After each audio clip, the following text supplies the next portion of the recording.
22장에서는 이삭을 번제로 바치라. 아브라함은 그 명령을 듣고 이삭을 번제로 드리는 이야기. 그러면서 하나님께서 아브라함의 믿음을 인정을 하고 그동안에 복의 약속들을 해왔는데 다시금 22장에서도 하나님께서 복에 대한 약속을 다시 확인해 주는 22장의 말씀을 들었습니다. 창세기 23장에서는 아브라함이 시련을 겪고 이기는 믿음의 모습을 만나게 되어집니다. 아브라함의 아내 사라가 죽게 되어지고 장사할 마땅한 땅이 없는 겁니다. 그래서 해족속에게서 땅을 사서 아내 사라를 장사하는 이야기. 얼핏 보면 단순한 장래 이야기처럼 보이지만 이 짧은 이야기 속에 믿음의 조상 아브라함의 애환, 깊은 슬픔, 또 현실적인 어려움, 현실적인 문제들을 믿음을 지켜가면서 이겨나가는 모습이 본문에서 나오고 있습니다. 먼저 1절과 2절 말씀을 살펴보겠습니다. 사라가 127세를 살았으니 이것이 곧 사라가 누린 햇수라. 사라가 가나안 땅 헤브론 곧 기럇 아르바에서 죽음에 아브라함이 들어가서 사라를 위하여 슬퍼하며 애통했다. 사라가 127세에 죽었어요. 참고로 아브라함은 175세에 죽었습니다. 사라와 아브라함의 나이가 10살 차이였거든요. 아브라함이 훨씬 더 장수했어요. 함께 고향을 떠나고 함께 가나안 땅에 정착을 하고 또 제대로 정착을 못했죠. 기근으로 인해서 또 애굽으로 피하고 애굽에서 아내 사라를 누이라고 속였어야 되고 다시 가나안 땅 네게브 지역의 사막 가운데 들어와서 또 살고 많은 우여곡절이 있었어요. 그런 속에서 아내 사라가 죽었습니다. 함께 고향을 떠나고 부모, 형제, 친척, 이웃을 떠나왔고 고난의 세월을 함께 지냈고 때로는 믿음으로 하나님 앞에 서기도 했고 22장에서 그 아내 사라의 심정은 하나도 그려지지 않잖아요. 근데 아들 이삭이 제물로 가는데 그 엄마의 마음은 어떻겠어요? 무너지지 않았겠습니까? 그런 아내란 말이에요. 어찌 보면 아브라함과 함께 하나님 앞에서 순종의 길을 걸어가면서 믿음으로 성숙하고 또 아브라함의 믿음을 하나님께서 인정했지만 분명히 우리가 생각할 때에도 하나님이 사라의 믿음도 인정을 했다. 그렇게 보는 것이 맞을 것 같아요. 그런데 그런 아내 사라가 죽었단 말이에요. 삶의 동반자이면서 믿음의 또 동반자이기도 한 거잖아요. 가족이 죽는다는 것 얼마나 상실감이 큽니까? 함께 했던 고난의 세월, 그 고통의 세월이 크면 그 죽음의 아픔은 더 크게 와닿는 것 아니겠어요? 그래서 성경은 아브라함의 마음을, 그 심정을 이렇게 표현하고 있는 거예요.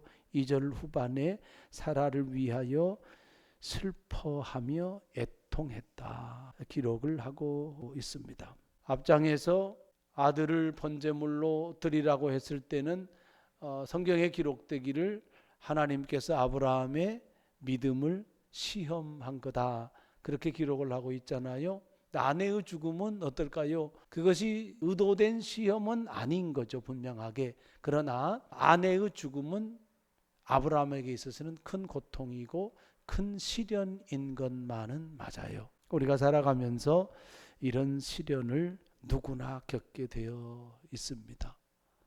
크고 작은 일들, 사건, 사고들, 그런 일들을 예기치 않게 많이 겪습니다. 우리가 올해만해도 산불로 인하여서 수많은 사람들이 죽었잖아요. 집이 전소가 되고 사택이 전소되고 예배당이 전소되고 외양간을 잃고요. 농기계를 다 잃어버리고 예기치 않은 거거든요. 1시간 전만 해도 온전했던 건데 1시간 이후에 다 불타버리는 엄청난 일을 겪는 거거든요. 제주항공 무한 사고 순식간에 많은 사람들의 생명을 잃어버리는, 그래서 아이들만 남는 가정도 있습니다. 예기치 않는 거예요. 그들의 시련을 어떻게 우리가 이야기할 수 있어요? 어떻게 표현을 해야 될까요?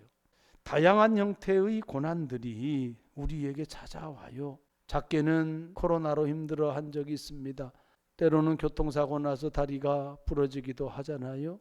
때로는 직업을 잃기도 해요. 자식들이 객지에 나가서 고생하면서 그렇게 몸부림하면서 살아가는 모습도 있어요. 그런 것도 시련이잖아요.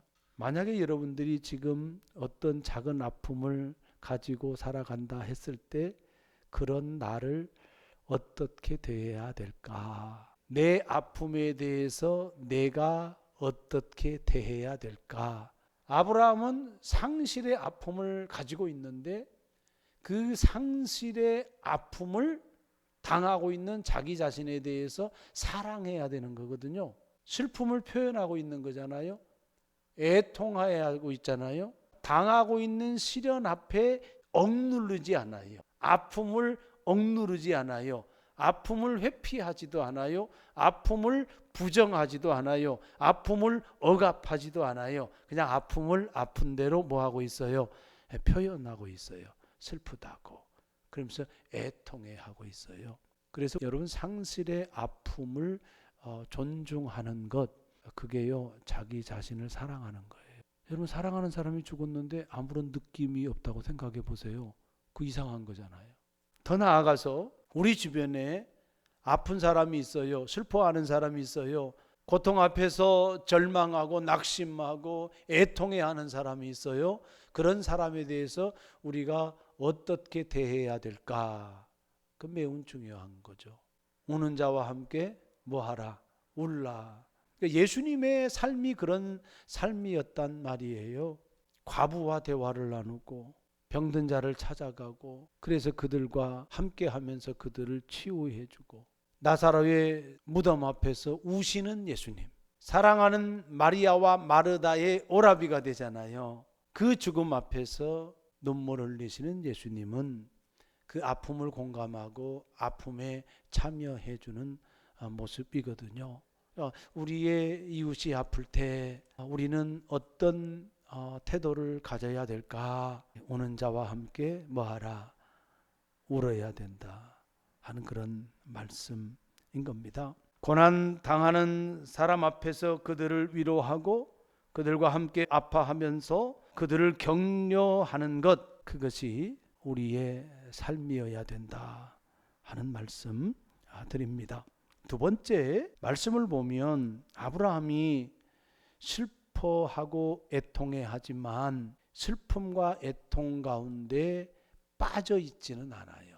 슬픔은 굉장히 감정적인 거잖아요. 애통은 더 심한 감정인 거예요. 이 감정에 함몰되어 있으면 현실 감각이 떨어져요. 충격을 받잖아요. 그러면 그 충격 속에서 헤어나지 못하는 사람들이 많이 있습니다. 그래서 우울증 걸리고 그런 사람들 많이 있잖아요. 충격을 받아버리면 일상생활에 지장을 초래한단 말이에요. 아브라함은 슬퍼하며 애통해하며 시신 앞에서 머뭇거리질 않아요. 일 처리를 해야 되는 거예요. 장례를 치러야 되는 거예요. 그런데 문제가 있습니다. 장례를 치를 만한 곳이 없어요. 매장을 해야 되잖아요. 당시에 장례는 매장이니까 매장을 하기 위해서는 사실은 갈대우르로 다시 가야 되는 거예요. 거기에는 자기 친척들이 있으니까. 그런데 지금 가나안 땅 여기에는 매장할 자기 땅이 있습니까? 없습니까? 없어요. 큰 문제죠. 장례를 치러야 되는데 장례할 만한 장사를 지낼 장소가 없는 거예요. 장지가 없는 거예요.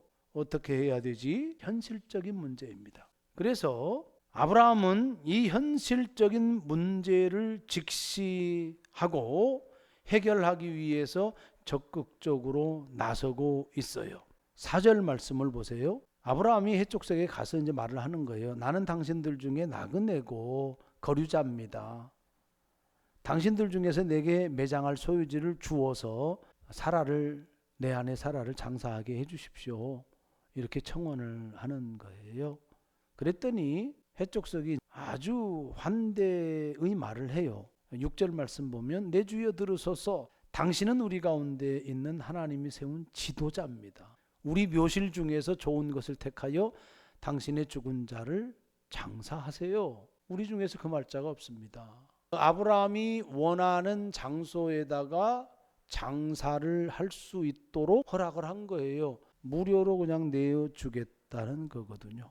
7절에 아브라함이 일어나서 그 땅 주민 해족석을 향하여 몸을 굽혀요. 겸손하게 말을 했다, 그런 거잖아요. 그러면서 이제 막벨라 굴 이야기를 해요. 대가를 주고 사겠다, 그런 이야기이거든요. 정당한 값을 지불하고 땅을 구입하겠다. 결국에는 은 400세겔을 주고 막벨라 굴을 구입하고 거기에 아내 사라를 장사하게 됩니다. 여기에서 우리가 생각해야 될 게 있습니다. 믿음이란 뭔가? 아브라함의 적극적인 행동, 현실을 인식을 하고 그 현실의 문제를 해결하는 행동, 이게 믿음의 행위이거든요. 믿음이라고 우리가 생각을 하면서 현실적인 일에 소홀히 한다면 그건 문제가 있는 거예요. 아브라함은 문제가 있을 때에 우선은 헷족속과 소통을 하잖아요. 적극적으로 헷족속에게 찾아가서 도움을 요청을 해요. 문제를 알리고 어떻게 하면 문제를 해결할 것인가에 대해서 그 사람들과 소통을 하게 되어지는 거예요. 현실을 인식할 수 있는 그 판단력이 필요한 거예요. 먼저는 긍정적인 감정이든 부정적인 감정이든 감정에 함몰되어 가지고 현실을 직시하지 못할 때가 있어요. 문제가 있을 때에는 감성도 중요하지만 감성보다 우선하는 것이 머리예요. 냉철함이 필요하다. 냉철한 현실 인식을 하는 것도 하나의 믿음의 행위다 라고 하는 거예요. 두 번째는 뭐냐면 내가 해결할 수 없어요. 어떻게 해야 돼요? 내 힘으로 해결할 수 없어. 내가 가진 것도 없어. 어떻게 해야 됩니까? 다른 사람에게 도움을 구해야 돼요.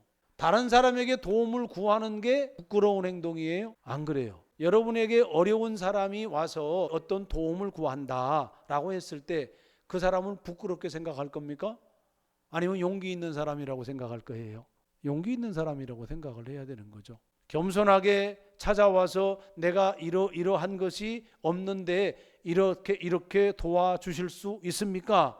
라고 이야기하는 사람은 용기 있는 사람이고 지혜로운 사람이고 자기 문제 해결 능력이 있는 사람인 거예요.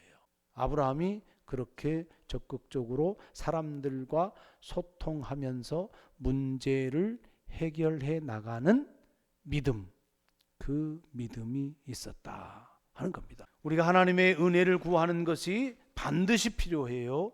그런데 우리가 감당해야 될 몫은 반드시 감당해야 돼요. 그것이 우리에게 주어진 책임이에요. 마지막으로 무료로 땅을 주겠다고 아니 묘실을 사용하라고 그렇게 이야기를 하는데 아브라함은 계속해서 어떻게 주장을 하고 있어요? 아니다. 내가 정당하게 값을 치르고 사겠다. 그 이야기를 하고 있거든요. 자, 여기서 생각을 해볼 지점이 하나 있어요. 하나님께서 아브라함을 부르실 때 내가 내게 지시할 땅으로 가라 그렇게 말씀을 하시고 이동해서 정착한 곳이 지금 어디예요? 가나안 땅이잖아요.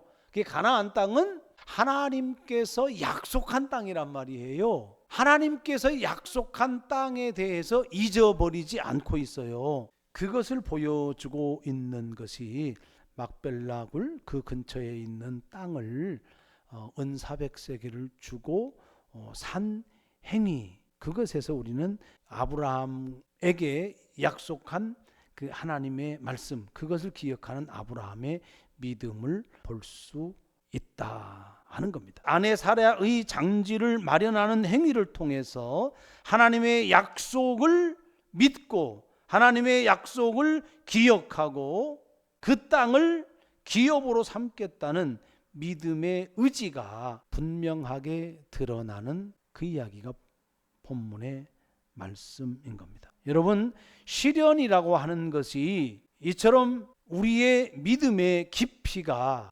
드러나는 기회가 될 수도 있는 거예요. 사랑하는 아내의 죽음, 그 슬픔 가운데서도 하나님의 약속을 붙잡고 현실적인 어려움을 극복하면서 믿음의 발걸음을 내딛었던 아브라함. 우리가 이 땅에서의 삶이 고난이 있고 어려움이 있고 현실적인 문제들이 계속해서 우리의 앞에 놓이게 되어지지만 아브라함처럼 하나님의 약속을 믿고 소망하면서 살아야겠다는 의지, 현실적인 어려움에 매몰되어지지 않고 그 어려움의 부정적인 감정에 매몰되어지지 않고 영원한 하나님 나라의 소망을 바라보며 믿음으로 이겨나가는 것, 그것이 시련을 이겨나가는 믿음의 참된 모습이다